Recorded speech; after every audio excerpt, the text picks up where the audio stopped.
इस बाबू ने कहा कि बाबा हम अनाज वगैरह दे देंगे, खर्चा दे देंगे, साग सब्जी के लिए पैसा। तो पूरी बाबा बोले कि सब देने की जरूरत नहीं है, आश्रम में रहेगा, पढ़ेगा, कोई बात नहीं। आश्रम में रहता था। वो इतना रागी ईमानदार था कि ब्रह्म मुहूर्त बेला में जगता था। पूज्य बाबा से ही दीक्षा लिए थे, ध्यान करके आश्रम में झाड़ू वाड़ू करता था, बर्तन सब मांज करके, और 1 घंटे के अंदर भोजन बना देता था। जितना लोग है भोजन बना करके पैक कर देता था, अपने कमरे में चला जाता था।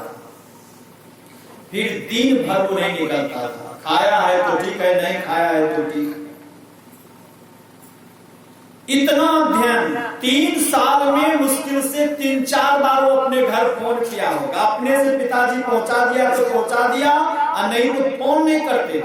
और कभी कभी शिकायत नहीं की, काज ये नहीं खाना है, वो नहीं खाना है, जो मिल जाता था संयुक्त पूर्वक खा लेता था। और मैं बता दूं कि 2007 में वो बिहार टॉप किया। बिहार टॉप किया, यानी जब विद्यार्थियों के मन में ये हो जाए कि मुझे लक्ष्य को प्राप्त करना, ये उत्साह हो जाए, तो लक्ष्य दूर नहीं है।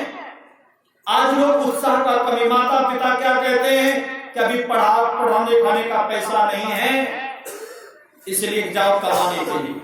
कमा करके ला लेगा धन, लेकिन संस्कार कहां से लाएगा? संस्कृति का उत्थान कैसे करेगा? एक अच्छा समाज कैसे बनाएगा? एक अच्छा समाज बनाने के लिए एक अच्छे व्यक्ति का होना जरूरी है, और एक अच्छे व्यक्ति को होने के लिए एक भौतिक जगत में शिक्षा का महत्व बहुत अधिक है, याद रखिए। और उन्होंने बिहार टॉप किया, लेकिन होते हैं पैर खींचने वाले लोग। तो लोगों ने कहा कि देखो, शिक्षा मंत्री उनको बुलाया, कहा कि देखो जी, जाओगे सवाल का जवाब नहीं दोगे तो फिर जेल में डाल देगा। तो वहीं पंसलवा के सतीश बाबू है, और वहीं एक IAS अफसर है, संजोग गांव आए हुए थे, सतीश बाबू से मिले, तो उन्होंने कहा बच्चे को मेरे पास भेज दीजिए। जब भेज दिया, इतना पॉजिटिव उनके अंदर विचार बना, वो चला गया। थोड़ा एग्जाम में लेट से पहुंचा, उसमें उस बार 4 विद्यार्थी टॉप किया था 2007 में। पहला था एक मधेपुरा की छात्रा थी, 800 से था, 20 में से 11 प्रश्नों का उत्तर दिया।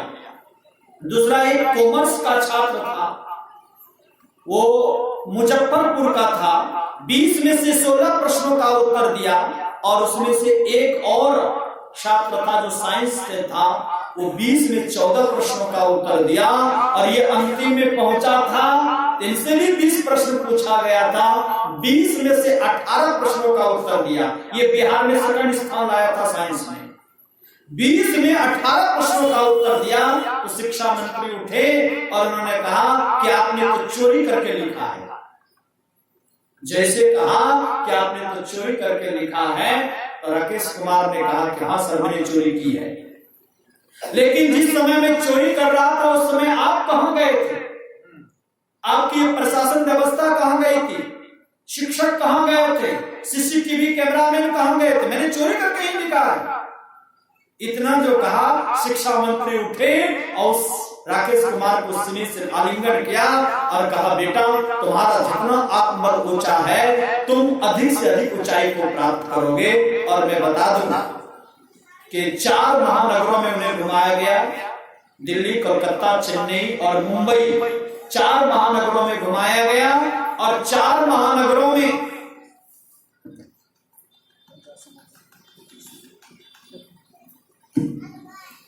बोले गुरुदेव भगवान की। तो 4 महानगरों में घुमाया गया, जहां भी आप एडमिशन लेना चाहते ले सकते हैं। तो 4 में से उनको पिताजी से पूछा था, दिल्ली ले लो बेटा, दिल्ली में आना जरा लोगों का लगा रहता, दिल्ली लिया। लेकिन वहां का एनवायरमेंट उनको पसंद नहीं हुआ, मुंबई ट्रांसफर करवाया। और इतनी कड़ी मेहनत की कि मुंबई यूनिवर्सिटी टॉप किया। अमेरिका की कोई बिस्कुट कंपनी वाले थे, 11 छात्रों को अमेरिका लेकर चले गए, 3 महीने तक वहां रहा। लेकिन वहां का एनवायरमेंट उसको पसंद नहीं आया। फिर भारत आया और भारत में साइंटिस्ट विभाग में उनका एडमिशन हो गया। और मैं बता दूं, 2012 तक में 2013 2015 तक लगभग 28 देशों का उन्होंने भ्रमण कर लिया और अभी भी साइंटिस्ट विभाग में है, लेकिन अध्यात्म जगत से वो भी थोड़ा दूर हो गया। मेरे कहने का तात्पर्य है, आपके मन में ये लक्ष्य होना चाहिए कि मुझे ये काम करना है, तो वो लक्ष्य दूर नहीं है, सिर्फ आपके अंदर जुनून होना चाहिए। और ये जुनून के लिए उत्तम संस्कार चाहिए। उत्तम संस्कार से एक अच्छे समाज की स्थापना होगी। इसलिए शिक्षा का महत्व सबको और बच्चों को भी चाहिए। ये नहीं कि हमारे गांव में शिक्षक नहीं है, नौकरी पैसे वाले नहीं है, तो कहां पढ़ लिख करके कोई बन पाया, सो नहीं, कोई नहीं बना है तो मुझे कर गुजरना है, ये संकल्प लेकर के यदि आप कार्य करेंगे तो याद रखिए आपको सफलता हाथ लगेगी, इसमें तभी संदेह नहीं है। बोलिए श्री सद्गुरु महाराज की जय। मैंने विषयांतर किया था, अभी प्रसंग में आप लोगों ने सुना वेदवाणी। वेदवाणी में क्या सुना आप लोगों ने? हे मनुष्यों, जगत प्रसव करता ईश्वर का तत्व ज्ञान प्राप्त करने के लिए पहले बुद्धि योग करें। सबसे पहला उपदेश किनको दिया भगवान वेद ने? हे मनुष्य, ये मनुष्य मात्र को उपदेश दिया। जगत प्रसव करता, जगत को प्रसव करने वाला, जगत को बनाने वाला, ऐसे जगत प्रसव करता ईश्वर का तत्व ज्ञान प्राप्त होना चाहिए। तो सबसे पहली बात कि हम ईश्वर का तत्वतः ज्ञान प्राप्त क्यों करें, ये प्रश्न का उदय होगा। इसीलिए ईश्वर का तत्वतः ज्ञान प्राप्त करने की आवश्यकता है, क्योंकि हम जीव परमात्मा के अभिन्न अंश हैं।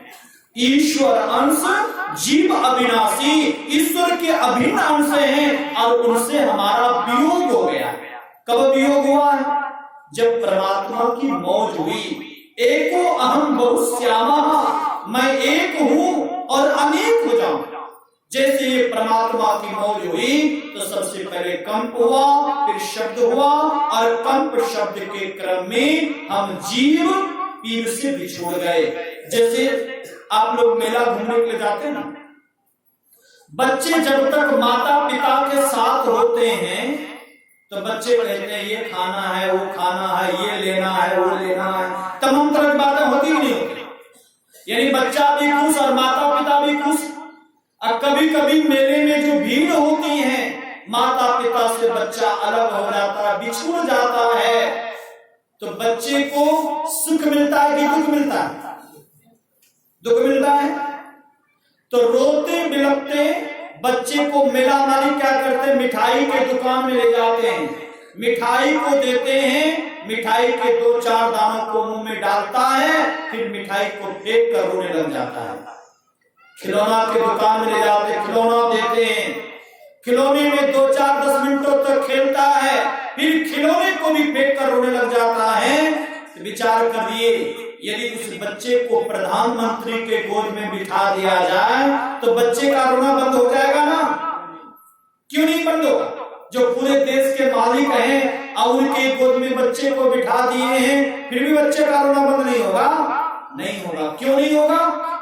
बच्चा मिठाई के लिए रो नहीं रहा है, बच्चा खिलौनों के लिए नहीं रो रहा है, बच्चा प्रधानमंत्री के गोद में बैठने के लिए नहीं रो रहा है। तब बच्चा अपने माता पिता से अलग हो गया है, बिछुड़ गया है, मेला में खो गया है, इसलिए बच्चा रो रहा है। कौन सा बच्चा रोता है? जिस बच्चे को अपना नाम पता मालूम है, रास्ता मालूम है, मोबाइल नंबर मालूम है, वही बच्चा रोएगा? हरगिज नहीं। बच्चा कौन रोता है? जिनको अपने घर का पता मालूम नहीं है, रास्ता मालूम नहीं है, नाम पता मालूम नहीं। ठीक उसी तरह हम जीव भी बच्चे हैं। किनके बच्चे हैं? परमात्मा के बच्चे हैं। और हम जीव पीर से बिछुड़ गए हैं, संसार रूपी मेला में आकर हेरा गए। हेरा गए मतलब हो जाना, सुधी को बिसर गए। सुधी करो प्यारे हो आपन देश के, जहां कलेश कचुनाई, सुधी करो ख्याल करो। कहां? अपने देश का। ये अपना देश नहीं है। अपना देश होता तो सब दिन रहते नहीं रहते, लेकिन अपना देश नहीं है। कोई 10 साल के लिए, कोई 20 साल, कोई 50 साल के लिए, 100 साल के लिए आए हैं, अब फिर मुसाफिर की तरह इस संसार को छोड़कर जाना पड़ेगा, तो आपका अपनों कैसे हुआ? विचार करें। अपना नहीं है लेकिन अपना मान लिए हैं और अपने निज घर की वापसी को भूल गए हैं। हमें जहां जाना था उस चीज को हम भूल गए। किसी सुभाषितकार ने बड़ा अच्छा कहा, आया जहां से सैर करने, हे मुसाफिर तू यहाँ था सैर करके लौट जाना, युक्त तुमको फिर वहां सैर करना भूलकर निज घर बनाकर टिक गया, याद कर अपने देश की परदेश में क्यों रुक गया। ये संसार हम लोगों के लिए परदेश है, दूसरे का देश है, अपना देश नहीं है। इसलिए हमारे गुरुदेव ने कहा, जनी पटोरे प्यारे जग परदेसवा, सुख कछु यहाँ नाही। ऐ संसार के लोगों, इस संसार में मत लिपटो, मत फंसो, यहाँ संसार में सुख नहीं है। ये संसार के लिए मदाध्य शंकराचार्य जी महाराज ने कहा, संसार दुखालय। विद्या के घर को हम लोग क्या कहते हैं? विद्यालय। चिकित्सा के घर को, शिव जी के घर को, और दुख के घर को क्या कहेंगे? तो मदाध्य शंकराचार्य जी महाराज ने कहा, संसार दुखालय। ये संसार क्या है? दुख का घर है। जब तक इस संसार में रहोगे दुख बना रहेगा। ईमानदारी से बोलिए, इनमें से कितने लोग हैं जो पूर्ण सुखी हैं, जिनको कोई दुख नहीं है? वही लोग हाथ उठाई देखना चाहते हैं। एक भी लोग हाथ उठाने वाले नहीं हुए, अर्थात किसी न किसी प्रकार का दुख सबके पास है। कबीर साहब ने कहा, तंदर सुखिया काहू न देखा, जो देखा सो दुखिया हो। कब की बात है? उदय अस्त की बात कहता हूं, सबका किया विवेका हो। उदय अस्त का मतलब, बहुत लोग ये समझते हैं कि सूर्य का उदय और सूर्य का अस्त, लेकिन विचार करिए, सूर्य का उदय और सूर्य का अस्त समझेंगे तो दिन भर दुख है, तो रात में क्या सुख मिलता है? उदय अस्त का मतलब जब से सृष्टि का उदय हुआ है और जब तक सृष्टि का अंत नहीं हो जाता है, इस बीच में कोई सुखी नहीं है। इसलिए संत महात्मा लोग कहते हैं, ये संसार तुम्हारे लिए अपना नहीं है, तो सुधी करो, अपने घर जाने का प्रयास करो। जैसे हम लोग दिल्ली, पंजाब, कलकत्ता, हरियाणा, लुधियाना आदि जगह जाते हैं, और कमाने के लिए गए, दुख तकलीफ होती है तो क्या समझाते हैं? अरे अपना घर थोड़ी है, यहाँ कमाने के लिए आए हो, दुख तकलीफ में रह करके खूब कमा लो, और कमा करके घर जाओगे, मस्ती से सुख भोगना। ऐसा लोग कहते हैं ना जी। विचार करिए, उसी तरह इस संसार में हम लोग एक राही तरह आए, मुसाफिर के तरह आए हैं कमाने के लिए। और वो कौन सी कमाई करनी है? तो ज्यादातर लोगों के मन में होता होगा धन संपत्ति, जमीन जायदाद, बेटा पोता, महल अटारी, यही कमाई थी। लेकिन ये कमाई एक ना एक दिन छोड़ना पड़ेगा। हमारे गुरुदेव ने कहा, क्या सोवत गफलत के मारे, जाग जाग मन मेरे, अंत काल कोई संगी न होगा, संग न चढ़को तेरे। ऐ संसार के लोग, तुम जग जाओ। अभी हम लोग सोए हैं कि जागे हैं? बोलो पीछे से बच्चे लोग बताओ, सोए हैं कि जागे हैं?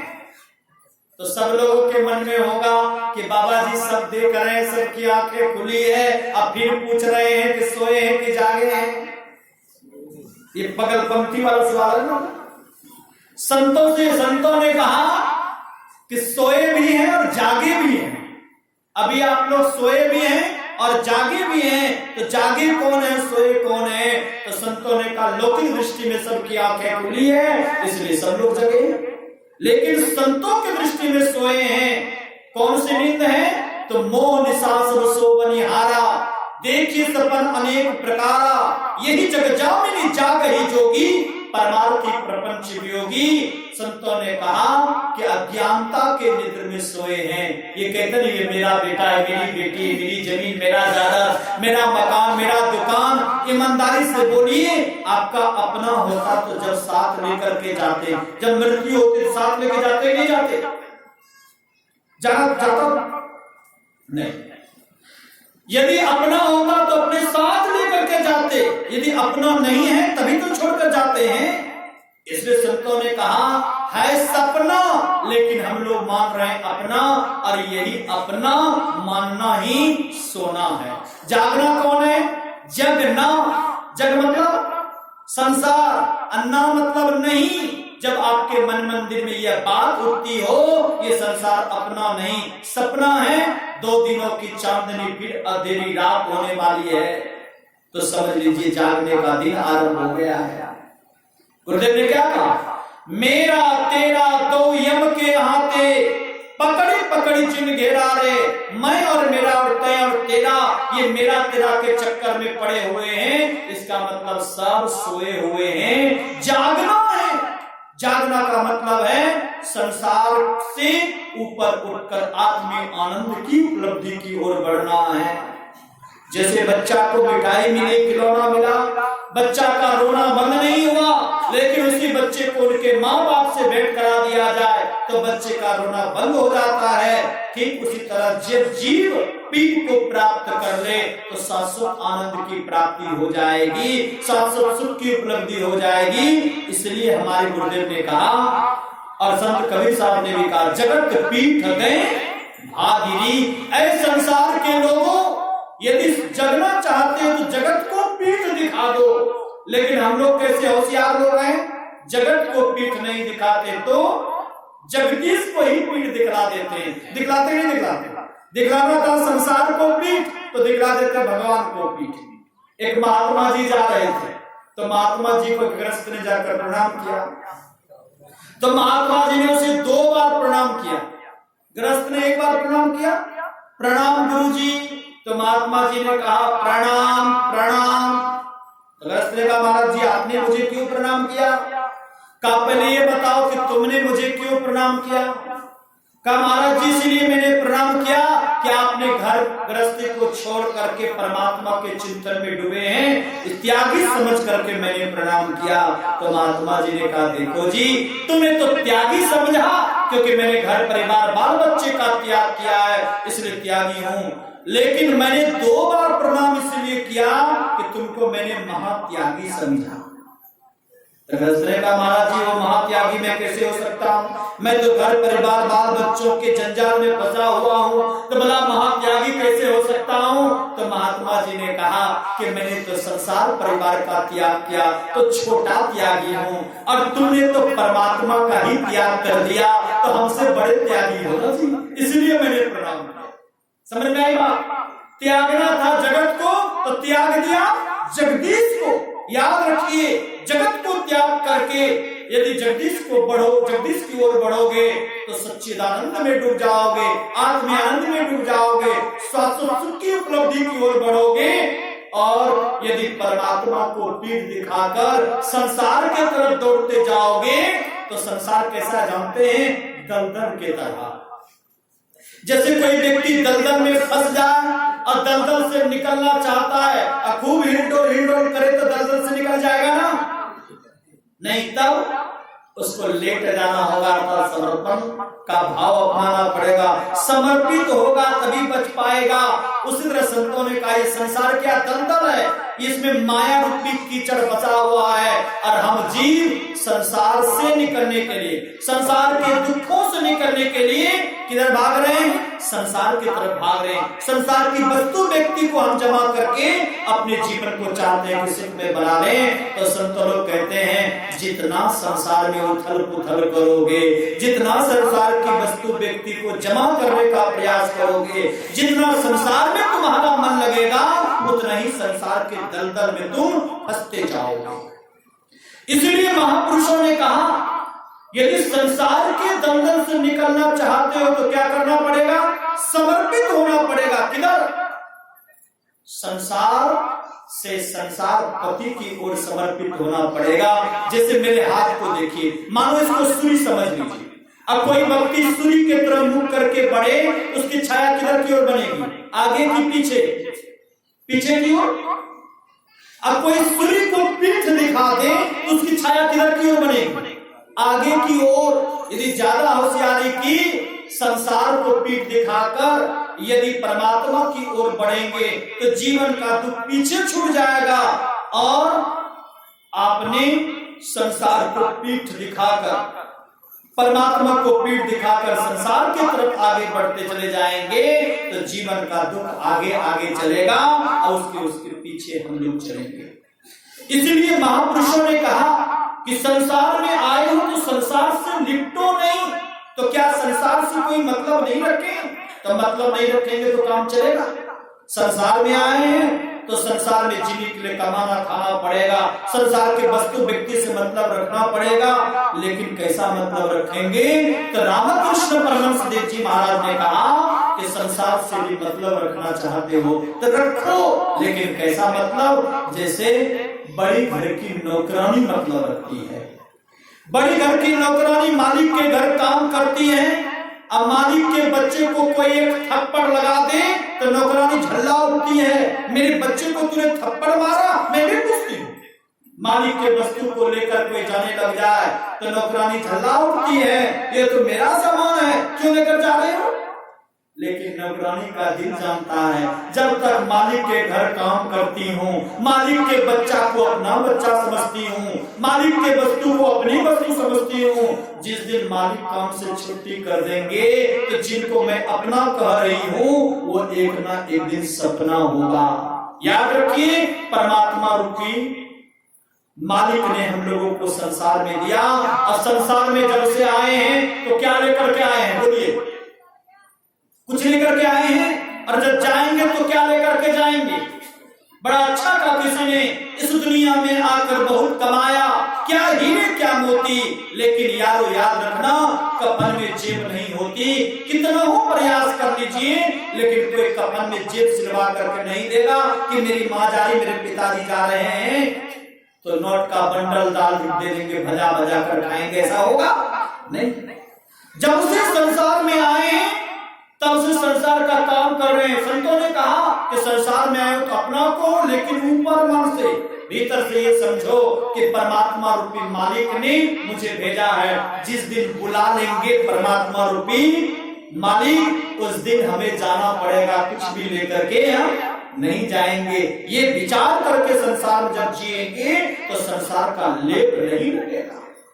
संत सूरदास जी महाराज से किसी भक्त ने पूछा, महाराज ये संसार है कैसा जो आप कहते संसार को छोड़ दो? जितने भी संत महापुरुष आए उन्होंने सबों ने कहा कि संसार को छोड़ दो, तो मैं जानना चाहता हूँ ये संसार है कैसा?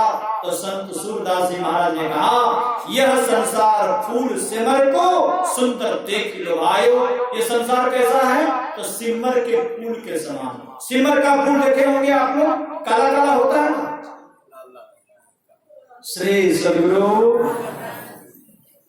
कुछ लोग भोले भाले लोग हैं, सब में हाँ कहते हैं, ध्यान से जो नहीं सुनते वही लोग हाँ कहते हैं। तो सिमर का फूल सुंदर लाल आकर्षक होता है। जब तोता देखता उस फूल को तो मन में विचार आता है, इतना बढ़िया फूल है, इसमें फल कितना अच्छा लगेगा। वो देखते देखते फूल झड़ जाता है, फल लग आता है, तो तोता मन में विचार करता है ये फल पकने देता हूं तब खाऊंगा। और जब वो फल पक जाता है तब वो तोता चोंच मारता है तो खाने की वस्तु मिलती है ना। मारियो चोंच रुई उड़ गयो, हाथ कछु नहीं आयो। जैसे वो तोता खाने के लिए चोंच मारता है, रुई उड़ जाती है, उसी तरह हम लोगों की हालत है। हम संसार में लगता है बेटा बेटी जमीन जायदाद मकान दुकान इन तमाम चीजों से सुख मिलेगा, बस ये आशा देखते देखते हमारी घंटी बज जाती, राम नाम सत की घंटी बज जाती है, कोई सुख नहीं मिलता। याद रखिए, जो प्रतीक्षा कर रहे थे कि बेटा से बेटी से जमीन से जायदाद से मकान से दुकान से सुख मिलेगा, इसके पीछे दौड़ते रह गए लेकिन सुख नहीं मिला। ये संसार कैसा है? तो मृग तृष्णा के समान। मृग कहते हिरण, मृगा कहते हिरणी को। तो मृगा जब राजस्थान के रेगिस्तान भूमि में प्यास के मारे व्याकुल होता है, वो पानी के लिए दौड़ लगाता है। वहां पानी नहीं है, क्या है? बालू ही बालू है। सूर्य की कड़ी किरणें जब बालुका के ऊपर पड़ती हैं तो पानी की तरह भासित होता है। वो प्यासा मृग पानी समझकर दौड़ लगाता है। जब आगे जाकर लगता आगे पानी है, फिर आगे जाकर लगता आगे पानी है, और दौड़ते दौड़ते वहां तो पानी है नहीं, सिर्फ पानी की तरह भाषित होता है। वो दौड़ते दौड़ते गिर जाता है, उसकी मृत्यु हो जाती है। बस वो प्यासा मृग कोई और नहीं, हम संसार के तृष्णावंत लोग ही प्यासा मृग हैं और संसार की तरफ दौड़ लगा रहे हैं। बेटा में सुख मिलेगा, बेटी में सुख मिलेगा, जमीन में, जायदाद में, मकान में, दुकान में, और दौड़ते दौड़ते एक दिन हमारी घंटी बज जाती है। अब तब अंतिम में लोग क्या कहते हैं जी, हमारी घंटी बज गई, तो लोग जो साथ में कंधा पर लेके जाते हैं वो लोग क्या बोलते हैं, राम नाम। एक बार मेरे साथ बोलिए, राम नाम। देखिए बहुत लोग डर रहे हैं। याद रखिए, ये बात समझना पड़ेगा जीते जिंदगी। एक परमात्मा का नाम सत्य है। कभी किसी ने कहा कि बेटा पोता सत्य है, जमीन जायदाद सत्य है, मकान दुकान सत्य है, कहा किसी ने नहीं। सबों ने कहा राम नाम सत्य है, एक परमात्मा का नाम सत्य है, बाकी सब झूठ है। पलटू साहब ने कहा हाथी घोड़ा खाक है, कहे सुने सो खाक, कहे सुने सो खाक, खाक है मुल्क खजाना, जोरू बेटा खाक खाक जो साचे माना, महल अटारी खाक खाक है बाग बगीचा, सिर सफेदी खाक खाक है हुक्का नीचा, साल दुसाला खाक खाक है मोती की माला। पलटू साहब से पूछा बाबा एक लंबा सा लिस्ट दे रहे, खाक खाक खाक, आखिर कुछ तो पाक होगा।